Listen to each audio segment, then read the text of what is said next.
Good morning, and welcome back to America's Leaders from Coast to Coast, the 250th anniversary edition. I'm Stephen. And I'm Leah. Today we are packing our parkas and heading north, way north. We are profiling the man who represents the top third of Wisconsin, the legendary Northwoods. We are talking about Republican Representative Tom Tiffany of Wisconsin's 7th District.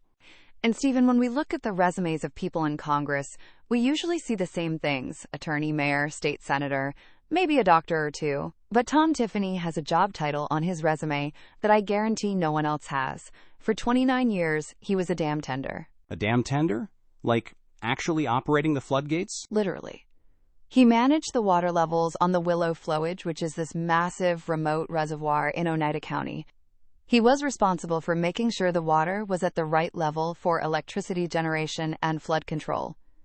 He did that for nearly 3 decades. On top of that, he and his wife ran a tour boat company called Wilderness Cruises. So this is a guy whose entire life was spent on the water, dealing with engines, weather, and tourists. He calls himself the Dam Man, and honestly, it's a pretty good nickname. It certainly gives him a different perspective on environmental issues than someone who learned about it in law school. And looking at his district, Wisconsin's 7th, that outdoor background is mandatory. It is non-negotiable. This district is massive. It covers basically everything north of Wausau all the way to Lake Superior. It is heavily forested.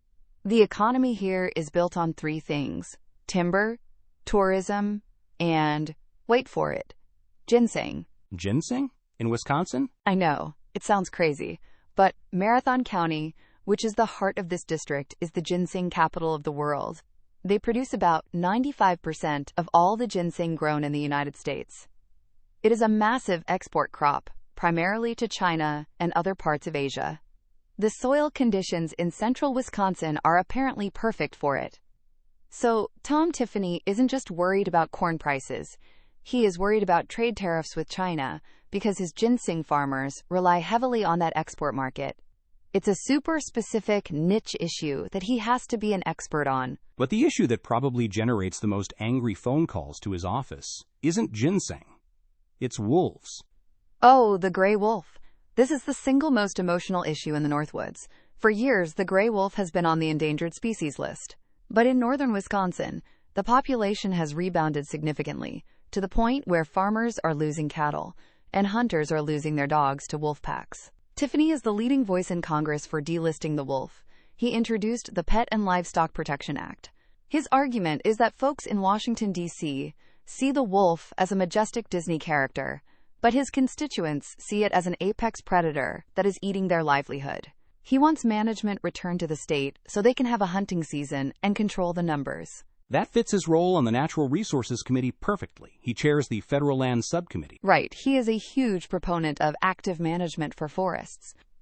He argues that the reason we have so many wildfires is that the federal government locks up the land and doesn't let loggers thin out the dead wood. He wants more logging, more mining, and more access. He helped write the mining reform laws back when he was in the state legislature to open up deposits in the north. He views natural resources as things that should be used to create jobs, not just looked at. He's also taking a swing at renewable energy with something called the Farm Act. This is interesting. You know how you drive through rural areas now and see massive solar farms taking over cornfields? Tiffany hates that. He introduced the Farm Act to ban federal subsidies for solar and wind projects if they are built on prime agricultural land. His argument is food security. He says we shouldn't be using taxpayer money to incentivize taking good farmland out of production just to put up solar panels. It's a direct clash between the green energy agenda and the traditional agricultural base. Politically, he is definitely on the right flank of the party. He is. He joined the election objectors in 2020. He is very tough on border security. He aligns pretty closely with the Freedom Caucus types. But because he has that dam tender backstory and that focus on hyperlocal issues like wolves and timber, he stays extremely popular back home. He isn't just a generic conservative. He is a Northwoods conservative. From the Willow Flowage to the House floor, he's definitely carved out his own channel. I see what you did there. Flowage, channel, very good. I try. That is our profile for Wisconsin's 7th. Stay tuned for our next profile. Please note, AI assists in the creation of this podcast from pointedwords.com.